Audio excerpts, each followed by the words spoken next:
Hey, what's happening? Before we jump into the show, I wanted to see if you had any music on a hard drive. You have a band, you have a project, and you want to self-release your own music. Well, there's an easy way to do it. You can go to distrokid.com/VIP/hyphenate and go get your music up on all the streamers. You keep 100% of your royalties, and you can get 30% off by using this code. It's a great, easy way to get your music up on the streamers and share it with your fans, your friends, your family, your mom, your dog, everybody. Everyone wants to hear it. But go to distrokid.com/VIP/hyphenate, HYPHENATE, and send me the link. I want to hear it too. Send your mom the link. Send your dog the link. They all want to hear it too.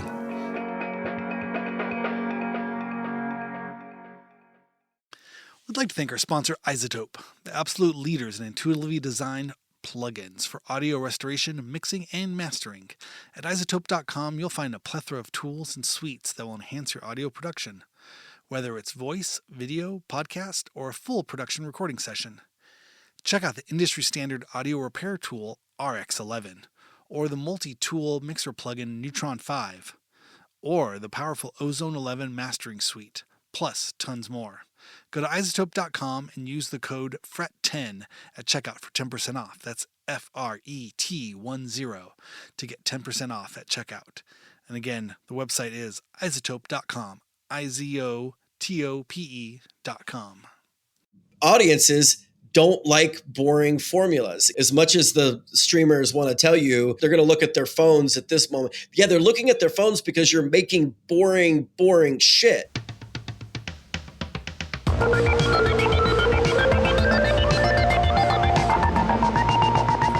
What's happening? Thank you so much for tuning in to Hyphenate with me, your host, Randy Randall. Starting today, we are kicking off a back-to-back week of Pavement documentary interviews, or I should say Pavements, the movie. I'm so stoked. I posted on my social media a couple weeks back. The nice folks at Matador had asked if I wanted to last minute fill in for John C. Reilly at the New Art in West LA to lead a Q&A after the first LA screening of the Pavement documentary. And it's not really a documentary, but it's kind of a documentary. But it's, I'll get into it. Today on the show, my guest is Robert Greene, the editor of Pavements. And next week, I should be talking to Alex Ross Perry, the director of Pavements. But it was really fun to get to see the film. They sent an early screener. I got to watch it a couple times. I took a ton of notes. And it's an incredible film. I encourage everybody to go out and see it, watch it if it's in your town, or find it online. When it's out, it will be coming out very soon. So go search it up if you're a fan of Pavement like me.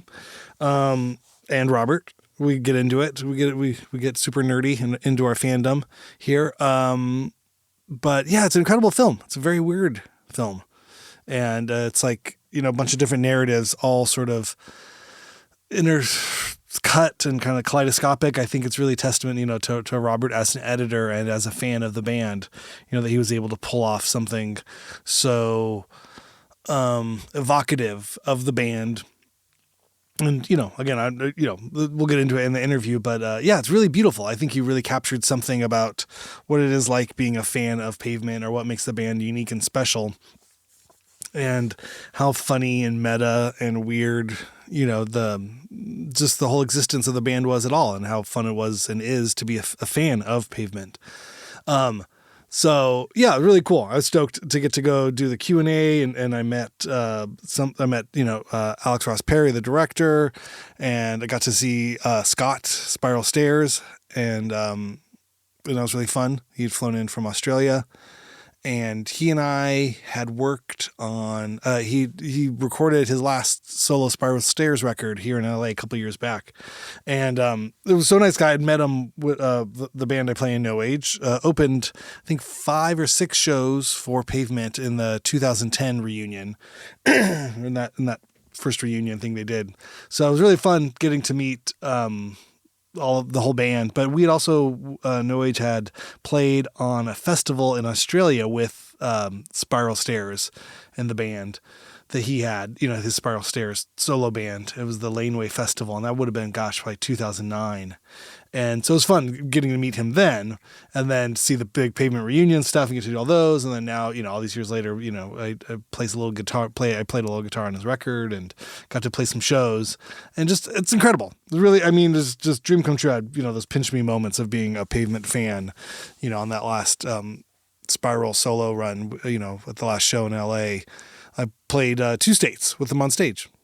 Unreal. Unbelievable. Just from me being a weird, skinny skateboard kid, like 15 years old in my bedroom, listening to Slanted and Enchanted on a, bootleg tape I taped of my cousin's boyfriend's CD version of it that smelled like gasoline when he drove from, Wyoming to California. He let me borrow a handful of CDs that just blew my mind. That was one of them, and I had it. I had it on my own home duped tape. Just said Slanted and Enchanted on it, and it was wild. Well, super influential. Obviously a band that has always meant a lot to me in my life, and to get to be friends, and have any familiarity with them, and get to kind of see how the sausage is made in one way or another. It doesn't diminish my fandom, which is always cool. They always say, be careful of you don't want to meet your heroes and that kind of thing, but that has not been my experience with anyone in the Pavement camp or world at all. It's just made it more and more fun. I feel like you're kind of in on the joke a little bit more, or in on the experience, because I don't think they don't take themselves particularly seriously, but there's also, very serious. There's all these kind of catch-22s and oxymorons of, being the most important band in the world, and then, it all just sort of fading away. I think that's, part of what the documentary tries to capture in a not easy, task to pull off. So, without further ado, here is my conversation with editor and director in his own right, but the editor of the Pavements film, Robert Greene.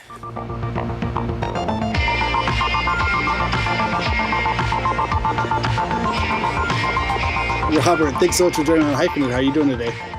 I'm good, man. Thanks for having me. Awesome. Congratulations on the film. Pavements is incredible. I think I've watched it now 3 times, 3.5. Oh, that's that. So that means, so let's do the math here. You watched it 3.5 times. It's 5 movies. Have you watched 20 movies? That sounds about right. Yeah, that's kind of how it felt. Yeah. Well, by the time you've probably watched it, 3 million times, I would imagine. Something like that. Yeah, something like that. Yeah. So. To say it's an unusual biopic would not be doing it service. It's almost a meta world building kind of biopic. Like, just tell me a little bit about you coming onto the project at first, and sort of what was your relationship to Pavement, and how did you first get involved in this project? So my relationship to Pavement is that they're my favorite band of all time. When I was in college, I went to North Carolina State University, and I rolled in as a freshman, a big giant Guns N' Roses, Smashing Pumpkins, Rage Against the Machine fan, and met a bunch of like indie rock nerds who were really up on the scene, because Chapel Hill, North Carolina is very close to Raleigh, and Chapel Hill is one of the stops on the indie rock tour. Superchunk, Merge Records, Matador was like a staple. Matador Records was a staple in Chapel Hill at the time. And I remember, one of my friends, this guy named Mike Testa, was the Pavement guy. And Thad Anderson, this other guy, knew everything about them, had like bootlegs, recordings and stuff. And I was like, I fell in love with them immediately. But of course, because it was the 90s and you had to act cool, I had to try to be chill. And that's not good for me. I'm not very good at the trying to be chill thing. And so I just was like, I love them so much. And I think I stole Mike's Crooked Rain CD for the summer when we went home. And then I was like, so sorry, man. But like, I played it over and over and over again. And so they rewired my brain as a filmmaker. I direct documentaries and edit films and all this. And I don't think I would be doing anything if I hadn't heard Pavement. Right. And because it made me feel like I was listening to someone smarter than me. and knew more about the world of music than I did, but also knew about like literature and art and all these things that just was enriching in this big way. And so that's, I think by the time there was one moment where Alex Ross Perry, the director of the film, and we were working on the last film he directed that I edited, a film called Her Smell. And he was kind of making fun of me because I just assumed that Crooked Rain had sold 1 million records. And he was like, they hadn't even sold 350,000 or something. I was like, your facts are wrong. You don't know what you're talking about. And he's a millennial. I'm a Gen Xer. So like, he's like, we're only a few years apart, but it seems like an important few years. And I was just like, no, you don't understand, man, that kind of thing. And then when he started talking about this film that, he made, he basically called me and was like, what do you think of making a Pavement film?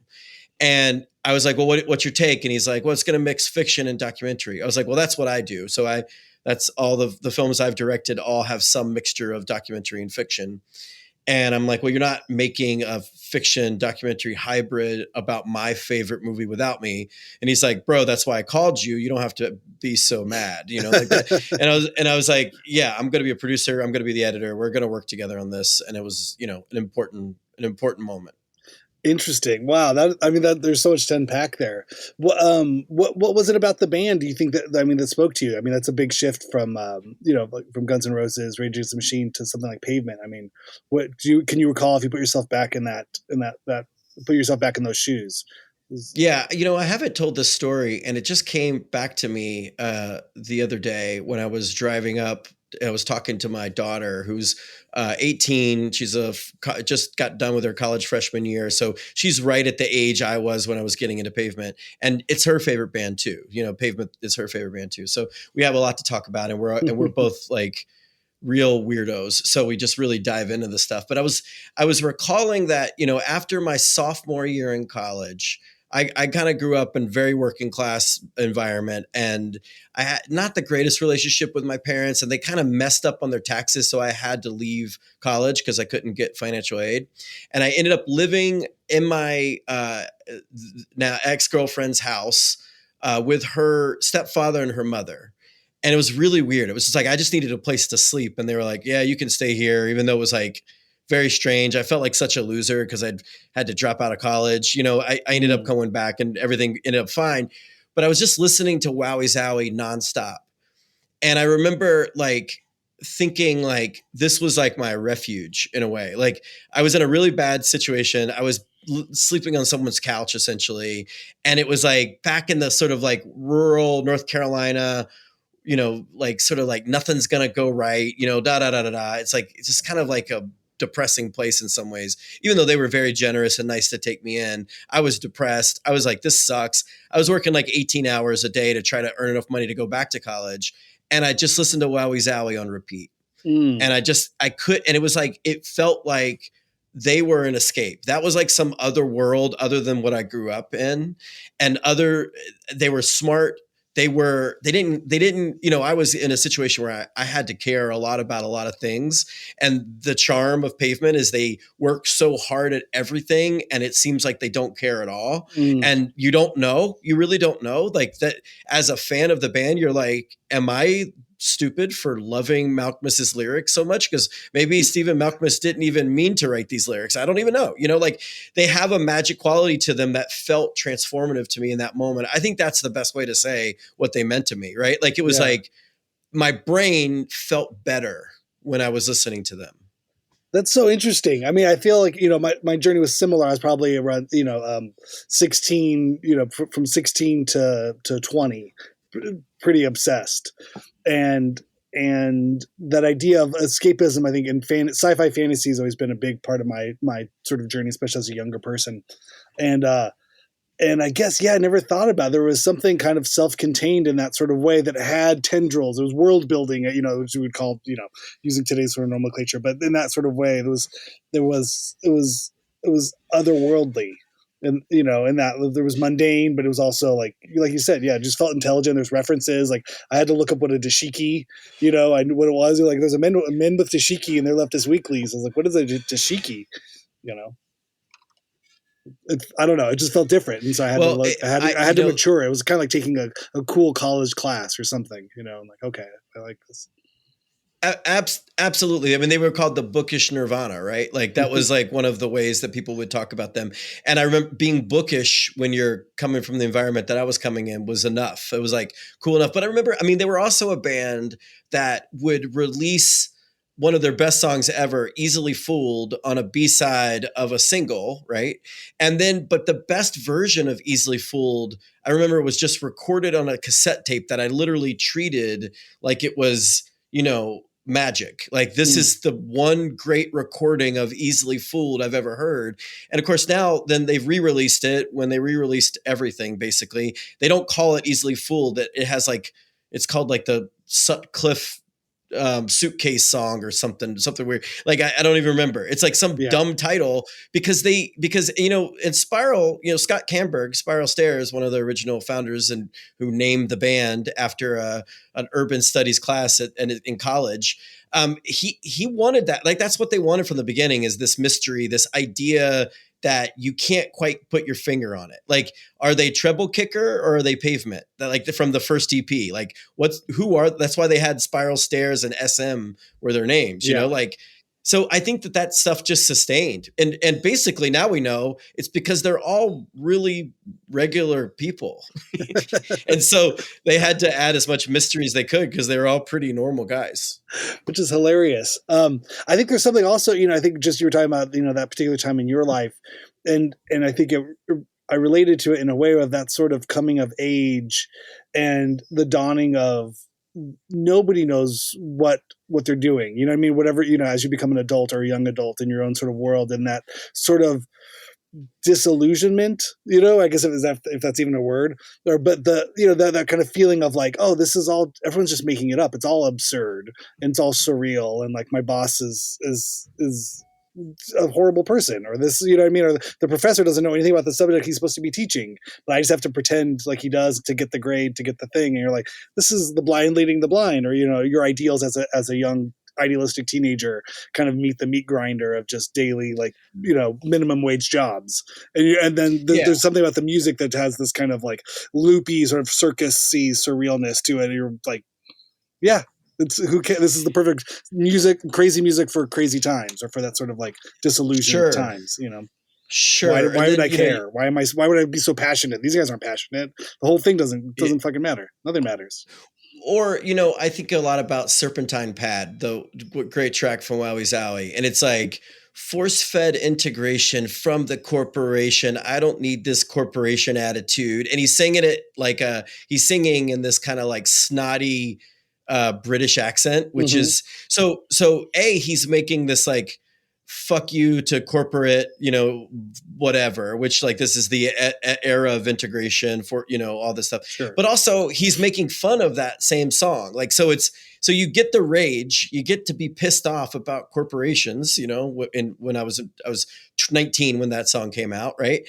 But also you get to make fun of songs that are pissed off about corporations. And then you're like, well, where does Malcolm sit? And he absolutely goes between making fun of himself, making fun of the idea of punk rock, being a punk rocker, all of it. And it does not stay put, you know, so you can listen to these songs over and over and over again, and you can laugh at them. You can watch him go on Jay Leno and just make weird sounds for the first 30 seconds of what would have been their big breakthrough hit. And you can say like, yeah, that is obviously like an FU, but it's also funny, but it's also like creative. It's also like, you know, ballsy, because like who else does that? You know, so like there's just, there was always every single thing they did, like when the steel guitar Father to a Sister of Thought came on, you're like, wait, am I supposed to laugh at the steel guitar because I'm crying? I don't know.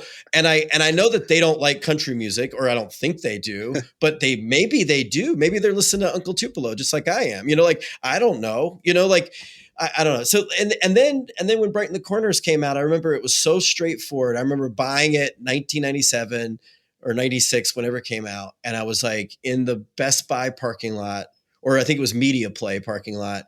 And I put the CD in, or the tape. I don't remember if it was a tape or a CD in my car. And I was just like, wow, this is so straightforward. And I remember being like, So Wowie Zowie was my favorite record. And then I was like, Bright in the Corners is so clean. And I just remember I wrote this in my college newspaper review of the record. I was like, they've been right before. I'm going to trust them on this one. And it's just like, I never had a relationship with a band where I was like, whatever you guys want to do, man, I'm in for it. It's a strange relationship.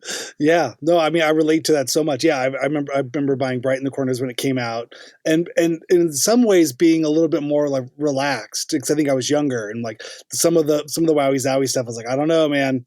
I'm a little out on this. Some of the stuff we're almost getting to skippable tracks here, but I'm going with that. And then was like, okay, Bright in the Corners, here we go. Now we're straight down the middle. I can my 17-year-old head or 16-year-old head was like, all right, there we go. I can do this. And then Terror Twilight is almost the evolution of that too, where it's like, this is so straight ahead. What happened? Where are all the crags and curly cues? And this is so straight. Goddamn! Like this went. Like I liked it where we were. You didn't have to keep going. But when Terror Twilight, when they broke up, I was like, yeah, that's fine. My favorite band all time. I was like, maybe they just kind of ran out of ideas because I didn't really like Terror Twilight too much. And it grew on some people. It hasn't grown on me really. I think much, I'm the Phantom Menace generation of Pavement in that way. Where I think I was just a little younger. Like I said, too young to appreciate the first stuff, and then as the prequels came out, I was like, all right, here we go, Carrot Rope all day long, and then even the Jicks. Just even like I was on the Jicks. I had that on. That was now I'm just getting into college. I saw him on that tour and I was like, this is great. Sounds like Terror Twilight Part 2. So like, okay, I'm in. That's probably why I didn't love it so much. Yeah. But yeah. Wow. The other thing I was going to say too is just the loving a band in a personal way where they're your band. You know what I mean? I feel like Pavement is definitely one of those bands. Like we even just, within 5 minutes we bonded and then now we hate each other. We're like, but you like that record. I like this record. Okay, but this is, if nobody thinks because it's my record, how could you not know my record? I felt like that same sort of way about, the Velvet Underground. Whereas again, there were so many different versions of it. And, obviously we're both too young to have experienced that in real time, but there was this archival sort of, there was notes from the underground, things would bubble up like, oh, it was reissues, or there's a live thing, or there's different pressings or reissues of that. And I always kind of felt like, my favorite Velvet Underground record was the live one they did, the 1969 with Lou Reed. And it was the first one I really got that really connected. And it was like, okay. And it was like, it felt raw and weird, and then I'd hear the studio records. I'm like, I don't like the studio records. I like the live records.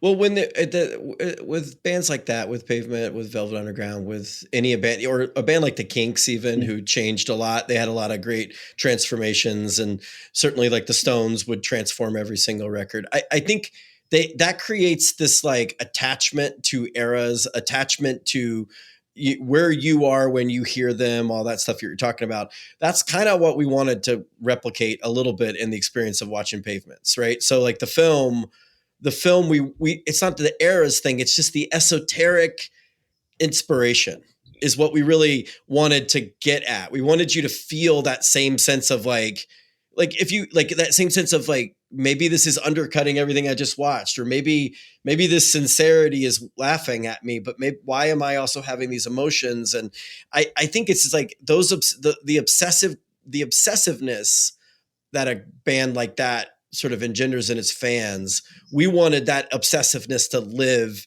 in the movie itself. That's why the movie is the way it is. It's made by me and Alex, like Alex's ideas, Alex's direction, and my editing.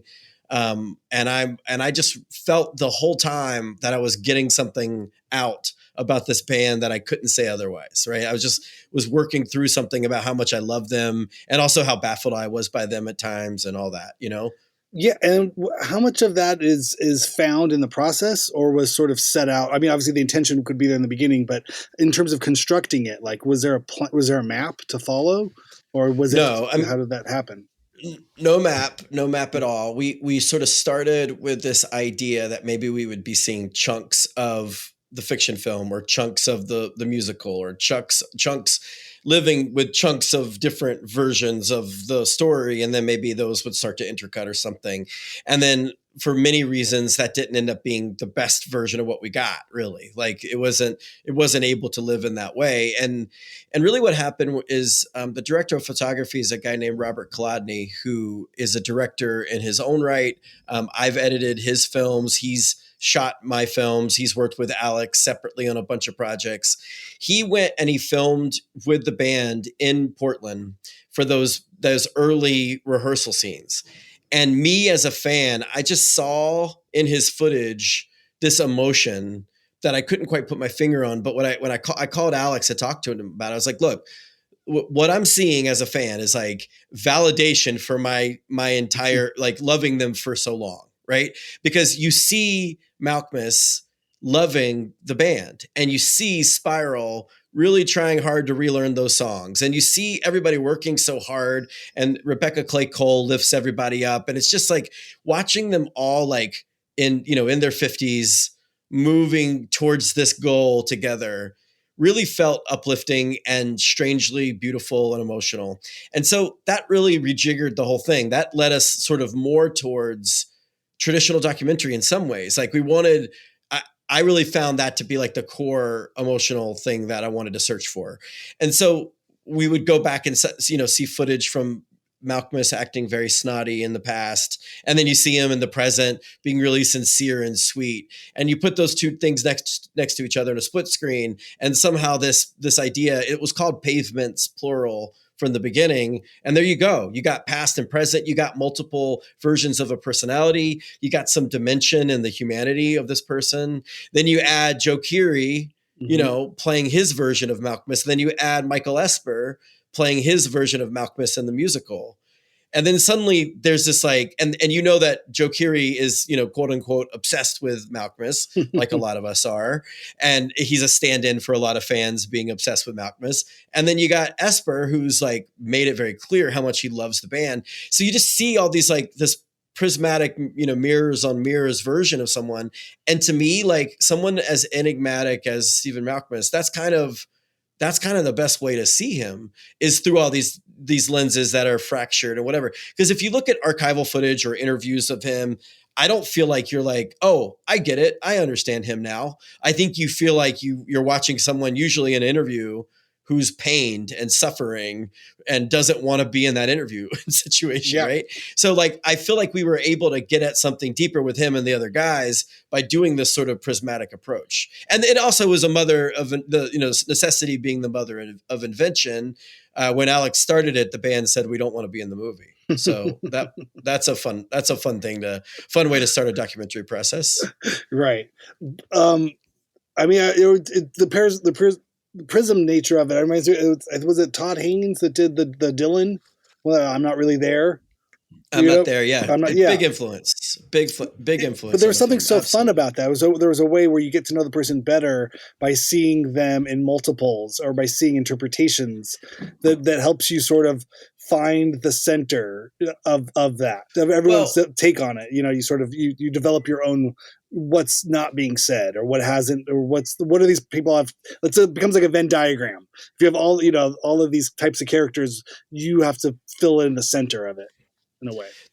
My least favorite segments on NPR are when musicians are talking about music. Not because I don't think that's interesting. Like, musicians are interesting. Of course they are. It's because when you talk about your own work, if it's music, it literally instantly gets less interesting. And so that approach, like, so what if Bob Dylan was like drinking a certain kind of scotch and it was like the light, like whatever, like he had a certain kind of haircut, and he was smoking a certain kind of cigarette when he wrote a certain song. Like, it's literally the most boring version of the music. The music itself comes from some place that we can't really touch on, really. It's like it's the only thing spiritual I believe in, probably, and then, and then lyrics come from some other places, and they're ideas. Like, music is ideas. Music is feeling. Music is the combination of intellectual and emotional, and it's this thing that you can't pin down. That's why we all love it. That's why we're obsessed with it. Every single 9 out of 10 documentaries, or 9 out of 10 music biopics, 9 out of 10 films about musicians try to pin it down. They're trying to like pin down the thing. This is what made it special, and in fact it does the opposite, right? And like I think Todd Haynes understood that. Like he knew that, he got it. Like, because he was like, the only way to really get at Dylan, who is a famously chameleon, he's a chameleon. He transforms from one persona to another. He adopts what he needs. He moves forward, blah, blah, blah. The only way to get at that is through this way. And I feel the same way, because to me, Pavement, the band, was about the ideas. It was not about like, oh, they recorded the piano too loud on the song. Like, that's interesting. That's interesting to know. But to me, there's like something else there. And it's also about, I guess, that idea of like magic sort of coming out of nowhere. I just read one of the fun things about this whole thing is that a lot of people are writing think pieces about Pavement these days, which makes me very, very happy to have instigated it, helped instigate it. And someone said that like, Summer Babe sounds like every other song, and it sounds uniquely Pavement at the same time. So like, you can't pin that down, like, what is that? I don't even know what that is. I don't even know why I love that song as much as I do. I just do. And we didn't want the movie to try to pin anything down. Because she's mixing cocktails with a plastic tip cigar. Yeah. You know what I mean? What does that mean? You know what I mean? It doesn't mean anything. But again, like Dylan, where there's these surrealist sort of like onomatopoeias, almost like Manchurian Candidate, nonsense phrases that'll just be with you forever. You know what I mean? If it was the right place and time. And it's that secret key to unlocking a feeling in a place where you're back to something. A lot of this is validate. A lot of this is validation for me, because I remember saying really obnoxious things when I was first falling in love with Pavement, like Stephen Malkmus is the great poet of our time, and my hipster friends were like, you're such a loser, his lyrics mean nothing. And I was like, and I would be like, no, this is about his ambivalence towards relationships, because I believe Scott got married, and this is about. So when he's singing about this doctor, doing this thing in Arizona, it's clearly a metaphor for, or whatever, Yeah. I don't think I was right, but I think I was kind of right, But it was it was left open. It was not a clear intention. I think one thing, when you're touching on film and sort of why music film stuff is always problematic in some way or in one way or another, is, it's the medium. I think there's cross purposes with the medium, where in film, it's always show, don't tell. So how do you show music? Do you know what I mean? Like, you could tell music, you could talk about music and talk about why music is what it is, or talk about a time, but you have to show the magic of creation, or and they're different things. You can play music, you can talk about it, but to really show, to visualize music. I mean, we lived through the eras of the bad visualizers and the psychedelic, oil trips. It's like, that's not visualizing music for me, but totally.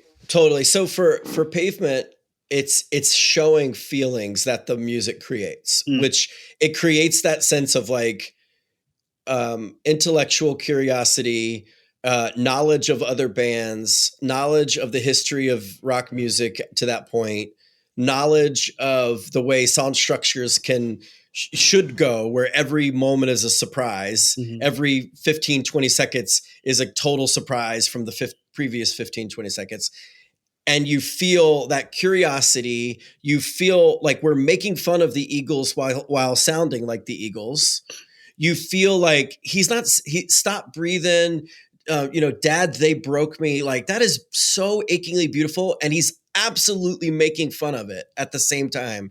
And it's both. And so like, that's what we wanted to do, was capture that idea of sincerity and irony, where they're not being pulled apart. They're wrapped up together. And there's all this feeling, and there's all this wink, wink, and feeling and wink, wink together. And then, like Alex always talks about, it's, you could put a punk song next to a country song, next to a, Fish, like, extended jam. And it all makes complete sense in its weird way. Like that's the feeling that that they're not the only band that mix genres, obviously, but they're the only band where it felt like everything was of a whole and everything was completely unique. It felt like you know, when the first time you hear Wowie Zowie, you're like, I'm in the room with a bunch of weirdos smoking a lot of weed, and they're like maybe incoherent, but I am a puddle, you know, like I don't even know why it's so emotionally effective. So when we're mixing these genres and mixing these ways into seeing him, of course, also this is a guy who said I was dressed for success, but success it never comes. You know, he said this in his first record. I mean, and then the next record, he's like, you know, music scene is crazy. Bands start up each and every day. I mean, the guy's obsessed with what it feels to be like in a band. So let's make a movie that's obsessed with what it feels to be like in a movie about being in a band, you know? Sure. Yeah. And what's the line about being cast as a extra in the movie adaptation to the sequel of your life? You know what I mean? There was a self-awareness that it was there always, you know, the running thread. Total nightmare for him, I'm sure, to be cast in a movie. I mean, this is why all of them, I mean, they have different relationships with the finished film. It was a funny journey getting through it all with them. I've said this many times and I'll say it many more times. There's no other band that you can make this kind of film with and about, and there's no other record label that you can make with and about the Matador. They trusted us even when they were very unsure. They still, at the core, trusted us because we're here. If they didn't trust us, I wouldn't be talking to you right now. But they did, and it's really a testament to how much they believed in the creative process. Really, like sounds really cheesy, but that's what it was, right? So, and the band, you know, I never expected them to like the process because it's a pretty agonizing process making a documentary with 25,000 different rough cuts, and you know, this 2 hour and 12-minute version versus this next one is 2 hours, 10 minutes and 30 seconds. And you have to figure out like what makes it feel different. You know, there's a lot of, it's a difficult process, and these guys never wanted to do interviews. I can't imagine they want to see themselves through this prismatic bullshit that I was just talking to you about. So, but the fact that they've, you know, by and large have been really supportive of it now means a lot, because I think they hear from fans and other friends, this feels like what you guys feel like. And I think that's all that really mattered to them. It's so interesting. Yeah. I mean, and they weren't a band that was, you know, against success or against, you know, notoriety. I think there was they weren't this like underground band who got, you know, suddenly and violently whisked into the limelight and then burned out and, you know, in a blaze of glory kind of thing. It was almost the opposite, where they were ambitious and created challenging music that should have crossed over and never really did. So there's the contradiction of it all, you know, kind of balled up in itself too. You know, where it didn't have a clear narrative. I mean, I'm curious, you know, just from your experience in just storytelling, you know what I mean? Normally we'd be looking for something, the conflict or the arc, right? These character arcs and something like this. And it's not particularly, you know what I mean? I think, you stated in the beginning, it was sort of one arc is sort of showing Steven falling in love with the band again. But were there other arcs, or how do you? I mean, you would know better than anyone else in terms of like, you know, what were some of those journeys in storytelling you were part of? You think internally there are no stories. Okay. There are no stories in storytelling. I mean, that's what's, you know, it's like that's the feelings of watching Malcolmus being like into it again are my feelings, right? Like, I don't like, that's how I felt watching the footage, but is that how he felt? I don't know. Is that does everybody go around saying, yeah, the reason why we kicked ass so much in 2022, 2023 is because Malcolmus finally loved the band. No one says that. That's no arc. Sure. I mean, but the way the sort of genius of Alex's original conceit is the lack of arc or arcs plural, I guess, is exactly the point, right? So if you were to make a real version of the bad biopic Range Life,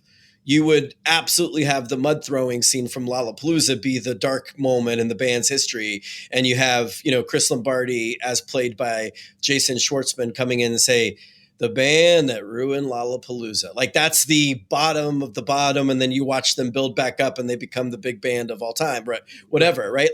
But that's not how it felt to the band. They were like, yeah, that sucked. And then they were on to the next show. So what we've done in the film is like replace the lack of arc. When Malcolm says like too many tours, too much interviews, that's really why they broke up. And he basically wanted to do different stuff. And the band was like, well, if Malcolm wants to do different stuff, okay, what are we going to do? And that was it. That was, and before that, yeah, he was feeling trapped. Sure. But not in that interesting of a way. I mean, he just like was kind of done with the band. I mean, it's like, and I mean, I think there are things to be said about what we've put on Malkmus, like what we have projected on him that is not there. Being a slacker is not there. Mm-hmm. Being kind of an asshole, he's not an asshole. He's very sweet. He can be frustrated, but that comes from probably all kinds of neurodiversities that we all share and we all have our different versions of. He's just he gets fed up with what he gets fed up with, and he's pretty over people. People were calling Malkmus a genius from the time he was saying, "Killing me, you're killing me again." And then he's like, "Well, okay, if you think I'm a genius making noise records, I'll make a pop record that with trigger cut and on it, and they were like, oh, that's the best thing I've ever heard. Okay, well, let me try to disrupt that with Crooked Rain. Let me try to disrupt that with Wowie Zowie, and on and on and on. Right? Like, I think they're just resistant to that, to all that stuff, and mm-hmm. So there were no arcs, and that allowed us. That's kind of why I mean, Gary Young leaving the band was pretty dramatic. That's maybe an arc, mm-hmm. but there's a really good film called Louder Than You Think about Gary Young that you should all go watch. That really is great. And I mean, I even think, that story's been told to death. How many times do you have to tell that story? It's not an interesting arc. I mean, if you're telling the Bob Dylan story, apparently you can tell the same, Judas, I don't believe you crap over and over again. You can have the same lines in the same moment in the same time over and over again, but I don't think Pavement fans want to hear that story over again. No, Batman's mom's pearls have to get spilled at least once a year. I mean, every year. Everyone knows this guy. Yeah, he's getting vengeance. We get it. We got to know. Yeah, but no, I appreciate that it wasn't that, because I think when I was doing the Q&A at the screening here in LA, I thanked Alex, and the rest of the cast there. I was like, thank you for not making the bad biopic, because in the marketing and the rollout, there was a moment there. I'm like, is this what they're doing? Is this? And I understood there was some subterfuge, and there was a strategy to that. But the moment it crossed my mind, I was like, I don't want to see this. I don't want to see that movie. I was like, but if they make it, I will have to go see it because I love this band, and it'd be almost a morbid curiosity to it. Like, okay, what have they done to my boy? Well, look at him. What did they do to him? But it wasn't that, and I was so happy that it was not that. But I appreciated the playing of it and just acknowledging that this is what the traditional biopic would look something like this, or could look something like this. It's literally a band who wrote many, many songs about trying to be yourself. That's really what it comes down to, is like the weirdness, the quirkiness of the lyrics, the sort of elusiveness of the lyrics, the angularity of the songs. If you treat it like an oil well when it's underground, out of sight, all that stuff is kind of like, how are you supposed to be yourself in the midst of a really, really awful system? The record business is crazy, as he says. Music scene is crazy, right? So how do you try to remain like your core actual person and do this thing that you love in this insane rock? Good night to the rock and roll era. Like there's so many references to that they are the perfect band to make you have that fear of like, oh no, don't corrupt this thing that was always poking at the bullshit over and over again. It was always poking at it, but not poking at it in a Weezer way, which is like, you get it so quickly that the joke is a broad joke and you're like, oh, I get it. This is how you feel about it. Okay, whatever. Like there's something, it's always elusive and always transformative. It was always ambitious and always undercutting ambition at the same time. So that you're responding to this trailer that we made for Range Life, the film, that is probably my favorite thing I've ever edited. Alex and I talked about it. Alex was like, you need to go. So this is a tidbit if people want to find it. It's the international teaser trailer for the Amy fiction film that we basically copied the rhythms and the pace of that to exactly for the fake Range Life trailer that I wanted to release first. And Utopia, our distributor, they're all just dumb enough to go along with my dumb ideas. And then Alex is that they have their own dumb ideas. We've just been throwing dumb ideas at the wall, and it's been quite fun to see what's working. But so wait, you were saying you modeled it on Amy. What's Amy? I don't know that film. Why do I not know that? Well, it's the Amy Winehouse film. The Amy Winehouse. Okay. Wait, what is it? It's called Back in Black, I think. Yes. Or something, okay. Right? Got it. What is it called? Okay. Yeah. That sounds right. I don't even know what it's called.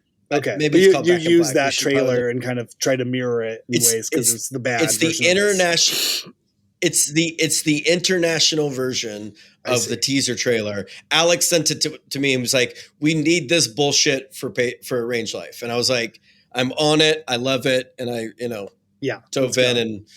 Yeah, it was the best thing ever. And so sorry to ruin your day when we sent that out. No, but again, it's a question of a legacy, right? And nostalgia. And I think, we're men of a certain age and, what do you do with any of this stuff? You know what I mean? Like, you mentioned your daughter likes Pavement. Like I have an 11-year-old and a 5-year-old, and the worst thing in the world I can do is put a song on. It's like I'm towards nails on a chalkboard. Anything I want to put on, doesn't matter how catchy it is. It's just we haven't gotten to that age yet where we could share those types of things. So when I think about nostalgia, or when I think about, or just legacy of the band, I mean, they're a band I love. I would want them to tour every year. I mean, I would be there. Why is John Mayer hanging out with, what's left of the Grateful Dead at Vegas, charging $700?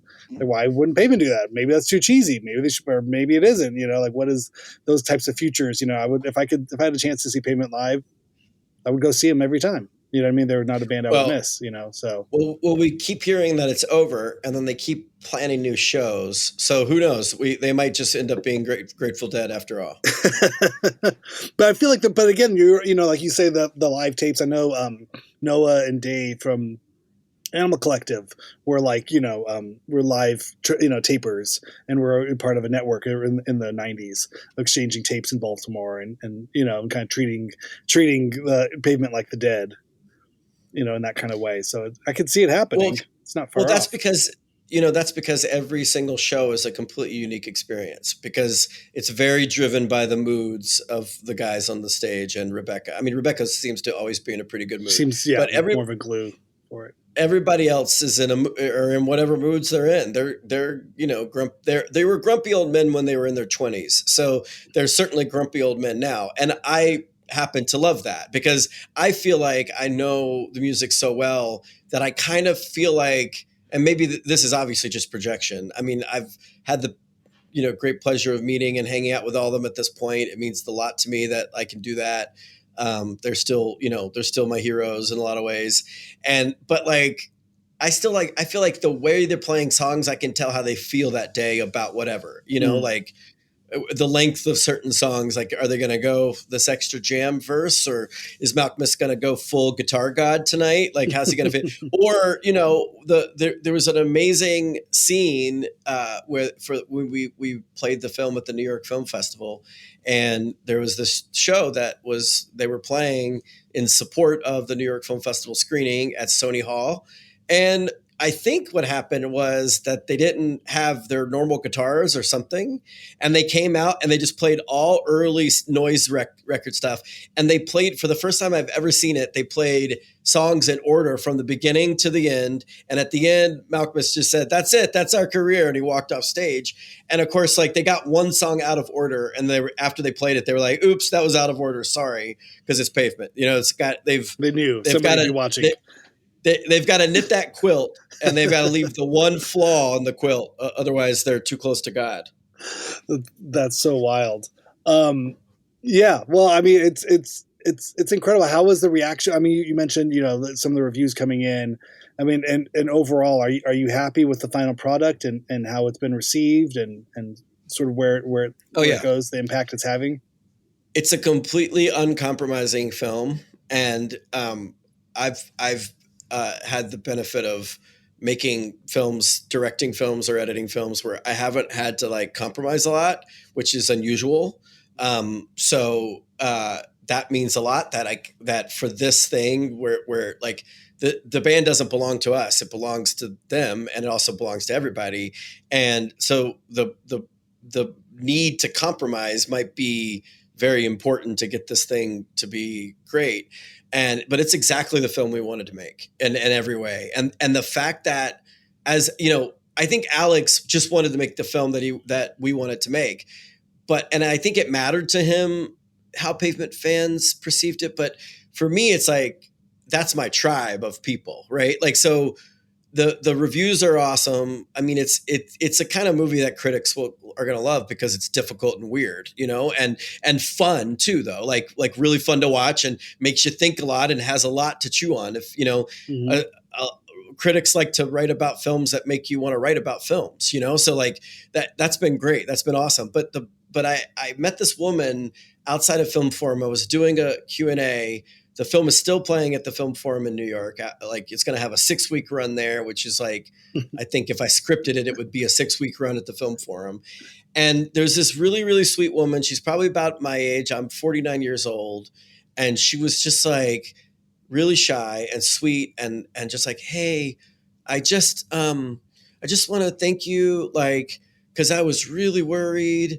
I didn't want anybody to make this movie, like a movie about Pavement, because like I love them, and I was like, and she's like, I can tell you love them, and I just thank you. And I saw on Reddit like that it doesn't suck, and so I was like, I was on the Pavement Reddits, and I was like, oh, maybe it's worth watching, and I was still scared, and then like, and I was like, that's everything, because that I know exactly where she was coming from, just the love, like all caps love, and that you have for something, and you're just like, don't take away my love, and I think the film hopefully just resists all the dumb shit that would take away your love for this band, and hopefully it finds ways to conjure the feelings of, like I said, the feelings of watching the band live or listening to their records in some ways, because it's made by someone, me, and someone else, Alex, who loves the band and loves movies, Yeah, I mean, that must be part of the problem, or part of the conversation that the band is having themselves. Like, do we write new music? Like, how is there any value into creating new Pavement? So, or what other chapters can be added to this book that already has an ending? Is it how? And then in some ways, all of the box sets and but that's also sort of what the film deals with. It's like, what does this look like? And I think the fans are, and you and Alex being fans, it's like the fans will take it from here. It's like the band almost doesn't have to do anything. It's like the less they do, the more it gives the fans stuff to chew on, and they'll fill in those chunks, like kind of, Star Wars expanded universe, the dark, between the original trilogy and the prequels. It's like it was fan culture, it was zines, it was, conventions, and the fans will fill in the gaps. I think that's right. I mean, I think, Stephen Malkmus very early told Alex, like, avoid the legacy trap, and which sounds like a great lyric. That's the title of the next record. Yeah, totally. And I think he's just like, I think they're resistant to anything that feels dead. Even Wire, when they came back and kicked ass and were so awesome live, was still felt nostalgic and legacy trappy, like even Wire, and so like somehow Pavement hasn't done that. And part of that is just this absolutely ridiculous, absurd thing with Harness Your Hopes. Like the fact that this song, which is like it deserves to be a B-side. It's like not even that good of a song, and it's fine. But it's like, how did that happen to fall into the this world of the algorithms and just make them their first gold record. How did that happen? It's like, and so like, they don't have to, they don't have to become the boring, version of themselves, because there's still stuff happening. And that's, I think ultimately that's why they embrace the film, because like Pavement's never not been cool. Actually, they've never, ever not been cool, which is like not anyone, no one else can say that. But like there's a Malcolmist joke in Barbie, like that's still cool. Like it's still relevant and cool and funny and weird. And they managed to maintain that. And that was really, I think it was like Chris Lombardi from Matador Records. We were having one of our like very long phone calls late in the process, trying to drill down on what the film needed to do. And he was just like, it really comes down to this fact of like, Pavement's never missed. You could say certain things are better than others, but they've never really missed in terms of being their full selves or whatever. And he was just like, I really don't want this band or this, I really don't want this movie to be the first miss.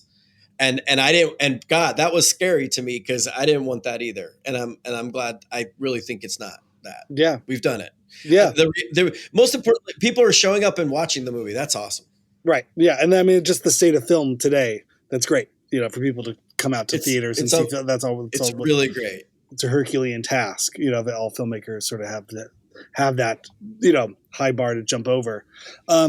Speaking of which, what are you up to next? What projects? Where do you go from here?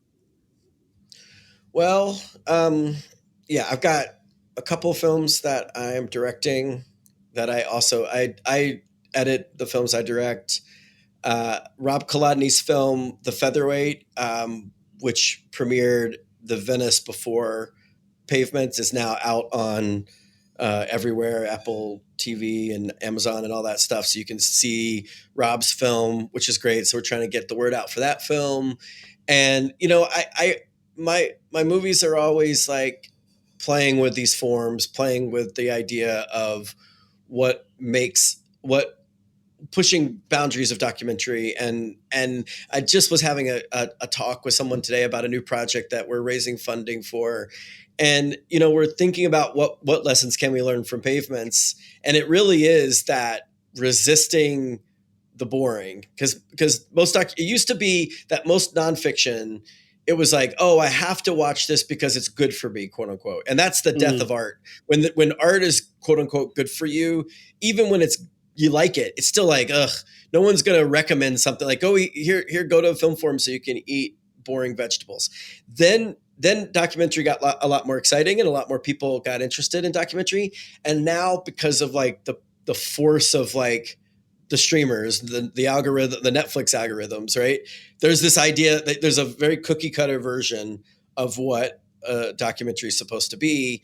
And I think we have to do everything we can to resist that. Not just because as artists, we should be able to like pursue form as we see fit, that fit the story we're telling or the thing that we're trying to illuminate, but because audiences don't like boring formulas. As much as the streamers want to tell you that, they're going to look at their phones at this moment. Yeah, they're looking at their phones because you're making boring shit.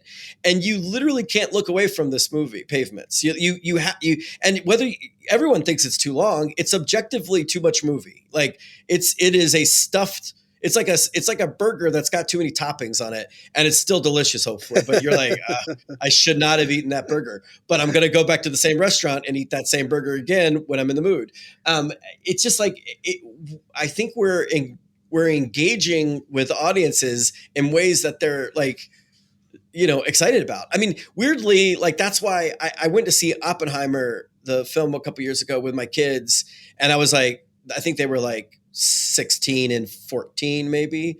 And I was like, oh man, this movie's going to be so dense and difficult for them to understand. And they were like, they got out that they're like, oh no, we completely understood it. And I was like, wait, you even understood this part? And they're like, yeah, you idiot. It's because that connects to this. And I was like, oh, like I'm watching Twin Peaks: The Return right now for the second time, but with my daughter, and she's getting things 10 times faster than I did because kids are smarter, audiences are smarter, and movies need to be smarter. And most movies are so fucking dumb. It's absolutely ridiculous. Absolutely. What is it? Is it episode 5 or episode 7? The Judy one? That's just the Episode 8. Episode 8. Okay. Oh my God. Mind blowing. Absolutely amazing. mind blowing. I remember being so happy that night after when my wife and I would watch it before we go to bed, and it's like, this is incredible. All of the bad CGI was all perfect. It wasn't bad. It was him using it as a tool. As you talk about, like the pavements being too long, like I can't imagine, like I said, I've only seen it 3.5 times, but I can't imagine what you would cut. Like what would you cut if you had to cut? I mean, I don't think there's anything in there. I mean, for those 5 narratives, right, or 4 narratives that are going and kind of twisting and turning in there, like I'm surprised there isn't more. I mean, I wanted more as it was finishing. That's great. Is there a version of Range Life that you think that could have been made or could still be made? No. I mean, this was the version of it. Yeah. Yeah, no. I mean, the original idea is I think there's like a 35, 40-page script.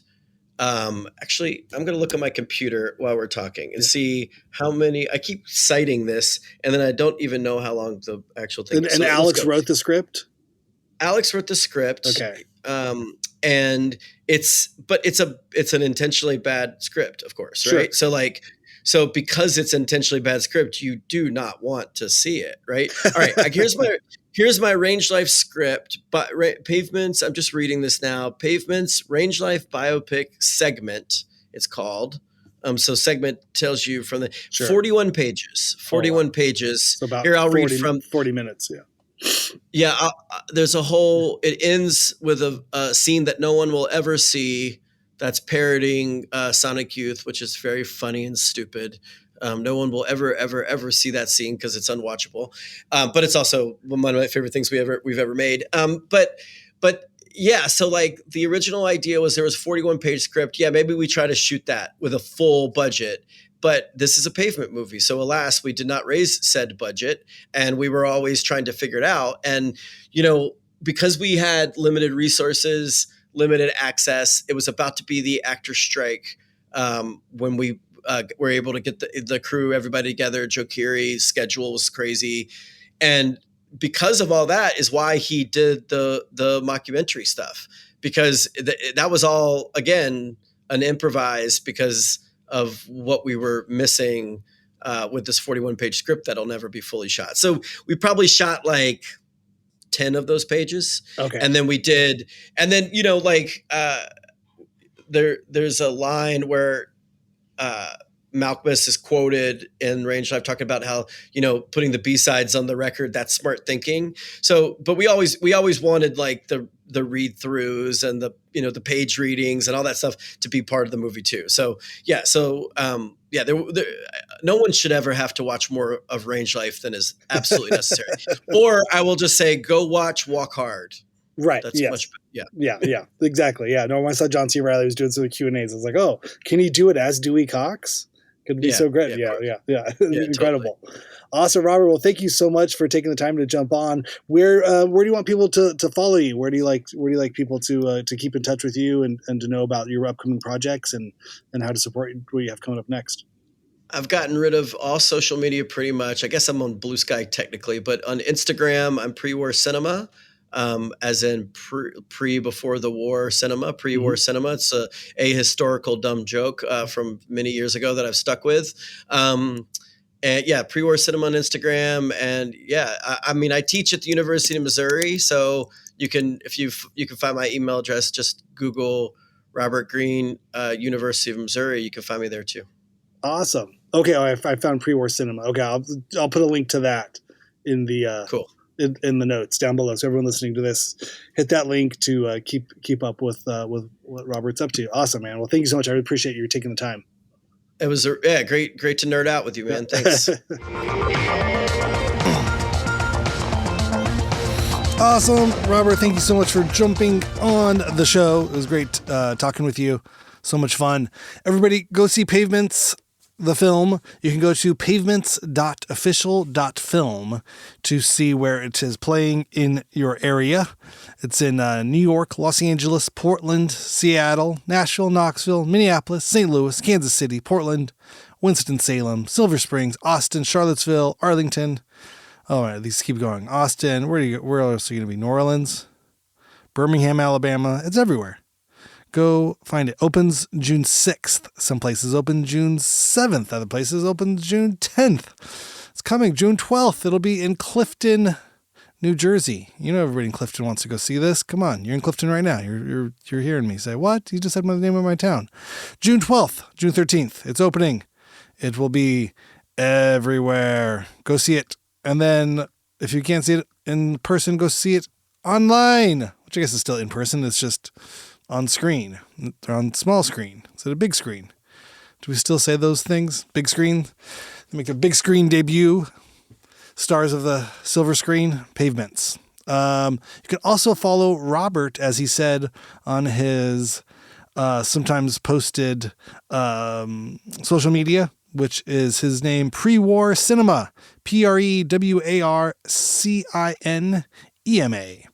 That is where you can find updates on what Robert Greene is up to. And he's got clips from the film up there and fun red carpet photos and everything else that he's working on. So go follow Robert. And thank you for coming on. Thank you for everyone for being here. I will see you next week, in theory, with Alex Ross Perry. We'll see. I'm doing the interview today. We'll see after this. And that'll go up next week. That's the plan. We'll see what happens. All right. See you next week. Have a good weekend.